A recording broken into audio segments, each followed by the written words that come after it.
Hello, I'm Assistant Commonwealth's Attorney Dan Laren, here once again with the case of the week. Last week we did a report on a gentleman named Ron Jones who was released on shock probation here in Fayette Circuit Court, and this week we have another Jones who has also been let out of custody once again by the Fayette Circuit Court. I had the pleasure of meeting Mr. Jones when I prosecuted his narcotics case. Mr. Jones was accused of trafficking in pills. The narcotics officers did a search warrant at his house, found a drug selling operation in full swing, and that was how I met Mr. Jones. With me today is Assistant Commonwealth's Attorney Katie Webster, who also dealt with this defendant, Brian Jones. Katie, how did you meet Mr. Jones? I met Mr. Jones after he picked up 2 more charges after your trafficking case occurred. In December of 2011, he burglarized a daycare, and that was filmed on video, and the owner of the daycare recognized him. So he was charged with burglary third, and again being a persistent felony offender in the first degree.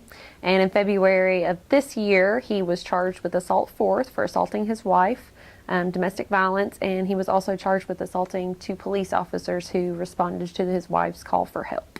Now, it's fair to say that he had been released on bond after my case and after the other case. Yes, that's true. And so when these cases were all resolved by a guilty plea, what was the outcome of the cases against Mr. Jones? Well, he pled guilty to all 3 of the cases, and it was a total of 18 years that he pled guilty to, and he was sentenced in June to serve those 18 years.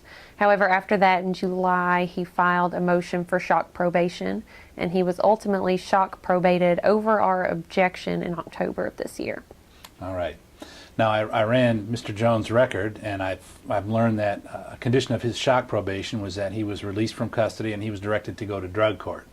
And public records show that Mr. Jones has been in custody twice since he was released in October. He went in November and was put in jail once again on December the 5th.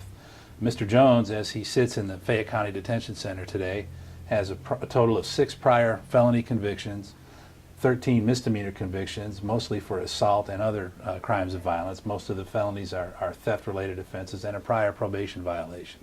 Oddly enough, today is Mr. Jones' birthday, so he will be turning 26 today as he sits in custody on shock probation.